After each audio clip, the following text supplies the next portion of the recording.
become future stars. अध्याय 10 कारक case. कारक संज्ञा या सर्वनाम का वह रूप है जिसके द्वारा किसी वाक्य में उसका क्रिया के साथ संबंध प्रकट होता है।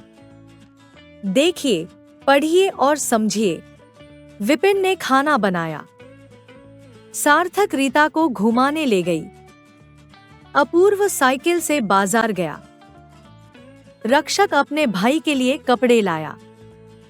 यह अभय का स्कूल है। पेड़ पर बंदर बैठा है। ऊपर दिए गए वाक्यों में रंगीन छपे शब्द ने, को, से, के लिए, का, पर ऐसे शब्द हैं जो वाक्य में शब्दों के बीच संबंध बताते हैं। ये शब्द कारक चिन्ह कहलाते हैं। इन्हें परसर्ग या विभक्ति भी कहते हैं। इस प्रकार संज्ञा या सर्वनाम का वह रूप जो अन्य शब्दों विशेषक क्रिया से अपना संबंध प्रकट करता है, कारक कहलाता है। कारक के प्रकार काइंड्स ऑफ केस। कारक 8 प्रकार के होते हैं। एक कर्ता कारक, नॉमिनेटिव केस। शब्द के जिस रूप से कार्य के करने वाले कर्ता का बोध होता है उसे कर्ता कारक कहते हैं। इसका कारक चिन्ह ने है, जैसे श्याम ने पुस्तिका पढ़ी। श्याम पुस्तिका पढ़ रहा है। चित्रों के नीचे लिखे वाक्यों से स्पष्ट होता है कि मयंक क्रिया को करने वाला है, अतः मयंक कर्ता कारक है। यहाँ पहले वाक्य में मयंक के साथ कारक चिन्ह ने का प्रयोग हुआ है, जबकि दूसरे वाक्य में ने का प्रयोग नहीं हुआ है। इस प्रकार कर्ता कारक का प्रयोग कारक चिन्ह के साथ भी हो सकता है और बिना कारक चिन्ह के साथ भी हो सकता है। 2 कर्म कारक, ऑब्जेक्टिव केस। जिस वस्तु या व्यक्ति पर क्रिया का प्रभाव या फल पड़ता है उसे कर्म कारक कहते हैं। इसका कारक चिन्ह को है, जैसे रीता कपड़ों को धो रही है। रीता कपड़े धोती है। दूसरे वाक्य में धो रही है क्रिया का फल भी कपड़े है। यहाँ पहले वाक्य में धोती है क्रिया का फल कपड़े है। अतः इन वाक्यों में कपड़े कर्म कारक है। पहले वाक्य में कपड़े के साथ को कारक चिन्ह का प्रयोग हुआ है, जबकि दूसरे वाक्य में कपड़े के साथ किसी कारक चिन्ह का प्रयोग नहीं हुआ है। कर्ता कारक की भांति कर्म कारक का प्रयोग भी कारक चिन्ह के साथ तथा बिना कारक चिन्ह के हो सकता है। 3 करण कारक, इंस्ट्रूमेंटल केस। करण का अर्थ है साधन। कर्ता जिस साधन से कार्य क्रिया को करता है उसे करण कारक कहते हैं। इसका कारक चिन्ह से तथा के द्वारा है, जैसे रवि साइकिल से विद्यालय जाता है। बच्चे बस के द्वारा विद्यालय गए। यहाँ पहले वाक्य में साइकिल तथा दूसरे वाक्य में बस क्रिया के साधन है, अतः दोनों करण कारक हैं। 4 संप्रदान कारक, डेटिव केस। वाक्य में जिसके लिए क्रिया की जाती है या जिसे कुछ दिया जाता है उसे संप्रदान कारक कहते हैं। इसका कारक चिन्ह के लिए तथा को है, जैसे तुषार अपने मित्र के लिए उपहार लाया। रवि ने दक्ष को कलम दी।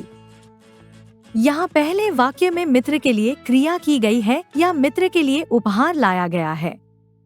दूसरे वाक्य में दक्ष को कलम दी गई है, अतः इन वाक्यों में मित्र तथा दक्ष संप्रदान कारक हैं।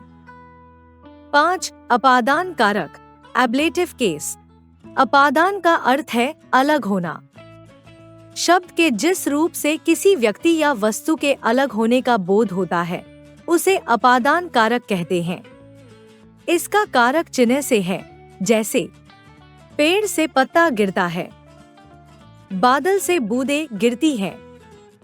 इन वाक्यों में पेड़ से पत्ता और बादल से बूंदें अलग होने का कार्य कर रहे हैं, अतः पेड़ और बादल अपादान कारक हैं। करण कारक में से का प्रयोग साधन के रूप में होता है, जबकि अपादान कारक में से अलग होने के अर्थ में प्रयोग होता है। 6 संबंध कारक, रिलेटिव केस। वाक्य में जब एक संज्ञा शब्द का संबंध दूसरे संज्ञा शब्द से प्रकट होता है उसे संबंध कारक कहते हैं। इसका कारक चिन्ह का के, की, रा, रे, री है, जैसे यह अदिति का बस्ता है, वह सुमेर की पतंग है। इन वाक्यों में अदिति का बस्ते से तथा सुमेर का पतंग से संबंध प्रकट हो रहा है, इसलिए अदिति तथा सुमेर संबंध कारक हैं। 7 अधिकरण कारक लोकेटिव केस। वाक्य में जिस शब्द से क्रिया के आधार का पता चलता है उसे अधिकरण कारक कहते हैं। इसका कारक चिन्ह में पर है, जैसे जंगल में जानवर हैं, पेड़ पर कौआ बैठा है। इन वाक्यों में जंगल तथा पेड़ अधिकरण कारक हैं, क्योंकि जंगल तथा पेड़ क्रमश जानवरों के रहने तथा कौए के बैठने की क्रियाओं के आधार हैं। 8 संबोधन कारक वोकेटिव केस। वाक्य में जिस शब्द का प्रयोग किसी को पुकारने या बुलाने के लिए किया जाता है उसे संबोधन कारक कहते हैं, जैसे हे प्रभु, मेरी रक्षा करो। बच्चों, चलो घर आओ। कारक, उनके चिन्ह और प्रयोग। कारक, कारक चिन्ह। प्रयोग, एक कर्ता ने, मोहित ने गाना गाया। 2 कर्म को, सचिन रवि को पढ़ाता है। 3 करण से, कलम से खत लिखो। के द्वारा, यह खत डाक के द्वारा भेजो। 4 संप्रदान के लिए, मैं अखिल के लिए कमीज लाया हूं। को, मानव ने किताब राखी को दी। 5 अपादान से, पेड़ से फल गिरते हैं। 6 संबंध का, यह अपूर्व का घर है। ये सौम्य की दीदी आई है। के, पुस्तक के पन्ने फटे हुए हैं। रा, तुम्हारा घर कहाँ है? री, मेरी कमीज अलमारी में है। रे, हमारे अध्यापक बहुत अच्छे हैं। 7 अधिकरण में, आकाश में पक्षी उड़ रहे हैं। पर, पेड़ पर बंदर बैठा है। 8 संबोधन, कोई चिन्ह नहीं। हे प्रभु, दया करो। Like, share